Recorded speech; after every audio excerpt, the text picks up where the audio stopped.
Salut à tous, j'espère que vous allez bien. Aujourd'hui, on se retrouve pour faire une autre peinture en plein air, un petit peu comme la dernière fois, mais cette fois, on va dessiner une maison, un grand bâtiment avec différentes parties. Donc aujourd'hui, on va voir ensemble comment faire le croquis général pour avoir une bonne idée, garder les bons volumes, avoir les bonnes lignes directrices, les différents points de fuite, dessiner tous les volumes et ensuite on verra comment mettre ça en couleur dans une prochaine vidéo. Donc voilà, aujourd'hui, on fait du dessin. Donc avant de commencer à dessiner ensemble, on va analyser un petit peu la photo que j'ai mise sur la vidéo. Donc en fait là je l'ai en direct, mais j'ai pris une photo pour avoir une petite référence au cas où. Donc là en fait j'ai déjà commencé à dessiner, mais je m'y suis mal pris. En fait j'ai commencé par faire le milieu, la maison centrale, et en fait du coup je vais me rendre compte que je l'ai fait trop grosse et mal placée. Donc je vais tout gommer après pour reprendre d'un autre point de vue. Donc au niveau de l'image, on peut voir qu'il y aura une très grande partie d'herbe au premier plan qui va environ faire la moitié de la peinture, avec la rivière sur la côté. Et ensuite, il y aura le bâtiment qui va faire la moitié de la seconde partie, avec un coin de ciel sur la gauche. Ce qui va être très important pour qu'on ressente bien le volume dans la peinture, ce sera d'avoir le bon angle de la maison par rapport au terrain, et de bien ressentir en fait que la maison part vers l'arrière, donc avoir un point de fuite vers la gauche, qui permet d'avoir toute la maison orientée vers là-bas. Ensuite, pour les autres éléments importants, il faudra bien faire toutes les différentes fenêtres proportionnées et tout ça. Et puis ensuite, au niveau des détails, on reviendra faire toutes les petites pierres pour vraiment voir que c'est un mur en pierre taillée. Et puis on mettra la branche de l'arbre qui est sur la droite à la toute fin pour faire un point foncé en plus qui fera ressortir la maison, qui sera assez clair par rapport au reste. Ensuite, il y aura plein de petits détails en bas des murs avec toutes les différentes plantes, les rosiers, toutes ces petites choses. Et puis pour rajouter quelque chose dans l'herbe, je viendrai mettre peut-être des transats ou des personnages, on verra à la fin. La leçon du dessin raté que je viens de faire, c'est que je connaissais déjà d'ailleurs, c'est qu'il faut toujours commencer par un côté, au moins on est sûr que ça va rentrer et que on part pas n'importe où. En fait, il faut commencer par un côté, on est sûr au moins de ce qu'il y a d'un seul côté, bah, c'est la fin du tableau. Donc comme vous pouvez voir sur la référence photo que j'ai mise en haut à gauche, je commence par faire l'entrée d'eau qui passe sous le moulin, en fait c'est l'endroit où il y a la roue et ensuite tous les différents mécanismes. Au moins je sais qu'elle est dans le coin en bas à droite et je vais faire tout le reste en fonction. Pour choisir quelle taille commencer le dessin pour que tout rentre à l'intérieur de la toile, c'est toujours un petit peu compliqué, mais là j'essaie de le faire à l'œil comme je l'imagine. Ensuite, une fois que j'ai fait un premier élément, ça devient beaucoup plus simple. C'est-à-dire que j'ai juste à regarder dans la réalité ce qu'il y a à côté, et puis faire petit à petit les différents morceaux de mur qui sont à côté du premier trou que j'ai fait. Il faut vraiment faire petit à petit en faisant que les choses qui sont juxtaposées, sans partir à un autre bout de la toile, parce que sinon là il peut y avoir des incohérences quand on va rejoindre les différents blocs. Donc vraiment partir d'un endroit, un coin c'est le mieux, c'est le plus facile, et ensuite petit à petit empiler les différents blocs. Cette partie de la peinture est assez technique parce qu'il y a différents murs qui viennent s'imbriquer les uns dans les autres. Il faut bien faire attention à la perspective suivant qu'on les voit de dessus ou de dessous. Les lignes de fuite ne sont pas dans le même sens. Et il y a plusieurs murs à cet endroit-là. Donc ça fait une partie assez complexe avec en plus la barrière du pont qui vient se mettre juste devant.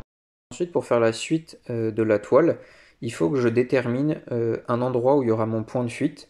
Donc je ne vais pas faire un point de fuite très précis, je vais juste faire les lignes qui montent vers le haut de plus en plus sur la droite, comme vous pouvez le voir que je viens de les dessiner. Ce qui va me permettre de faire les murs, le toit, les différentes fenêtres avec la bonne proportion et les bons angles. Ça, ce qui est très très important à avoir dans un dessin architectural. Sinon, on verra tout de suite, il y aura une sensation bizarre et puis le résultat sera étrange et moche. Donc il faut vraiment choisir les lignes de fuite suivant l'orientation de la maison. Donc ici, j'ai essayé de les avoir les plus proches possibles. Pour les voir, en fait, il me suffisait de prendre mon crayon dans l'air et de regarder quelle était l'orientation d'une ligne par rapport à une autre et voir qu'en fait, quand je regardais de loin la maison, mon crayon descendait au fur et à mesure. Donc j'ai essayé de reproduire ces mêmes lignes sur ma toile. Une fois que ça s'est fait, le plus dur est fait en fait, il ne reste plus qu'à définir l'emplacement des différentes fenêtres et du toit. Pour ça, il faut bien regarder, on en fait une première à un endroit qui nous paraît judicieux en regardant par rapport à ce que j'avais fait avant. Et ensuite, toutes les autres sont définies en fonction de celle-là. C'est-à-dire que celle d'au-dessus va être pile au-dessus. Et puis après, je compte, en fait, je regarde quelle est la dimension d'une fenêtre par rapport à mon pouce, par exemple. Et ensuite, je vais compter à côté pour placer les fenêtres suivantes. Toujours le même principe de dessiner un élément et ensuite de faire tout le reste par rapport à ce premier élément. Parce qu'en fait, une peinture, elle est séparée du monde. C'est-à-dire que vous pouvez peindre n'importe quoi. Si c'est cohérent entre les différents éléments de votre peinture, bah en fait, on verra même pas que c'est bizarre. Donc, je peins une première fenêtre et ensuite je fais tout le reste par rapport à celle-là. Et si cette première fenêtre n'est pas exactement à la bonne taille et au bon emplacement, Mais en fait c'est pas grave parce que tout le reste sera au bon endroit par rapport à celle-là.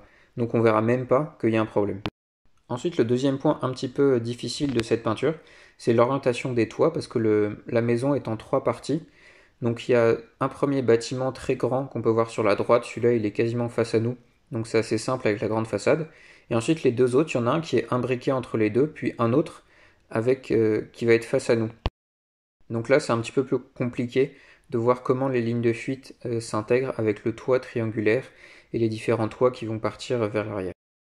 Au milieu de la vidéo, j'en profite pour vous dire de ne pas hésiter à vous abonner à ma chaîne, ça m'encourage beaucoup et ça me montre que vous aimez bien ce genre de vidéo. N'hésitez pas à liker la vidéo aussi et à me dire en commentaire ce que vous aimeriez faire comme style de peinture en plein air, si vous êtes plutôt architecture avec un beau bâtiment, ou bien paysage, ou bien peinture marine, voilà. Tout ça, ça m'intéresse pour voir un petit peu les vidéos que je pourrais faire pour les prochaines fois. Donc je continue mon dessin petit à petit, on peut voir que je fais le dernier bâtiment tout à gauche, une grange qui a derrière, et qui a une orientation particulière parce qu'elle part vers l'arrière par rapport aux autres bâtiments, donc c'est un petit peu compliqué de trouver la bonne orientation des différentes lignes de fuite.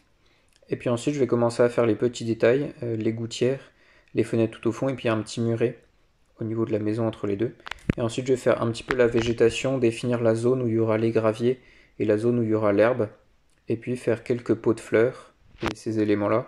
Je ne vais pas les peindre tout de suite, en fait je vais les recouvrir à la première couche, mais ça me servira ensuite juste pour avoir une idée de où est-ce que ça se place. Je reprendrai cette photo-là et puis je la remettrai au même endroit.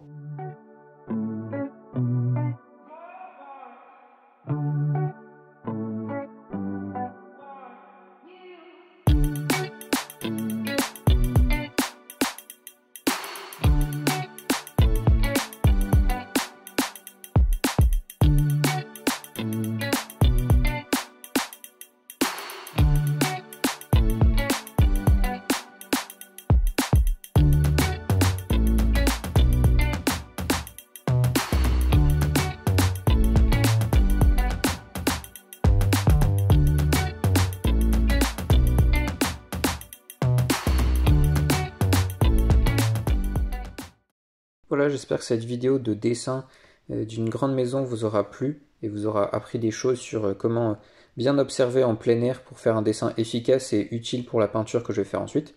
On se retrouve demain pour commencer à mettre en couleur cette peinture. Portez-vous bien et puis à demain.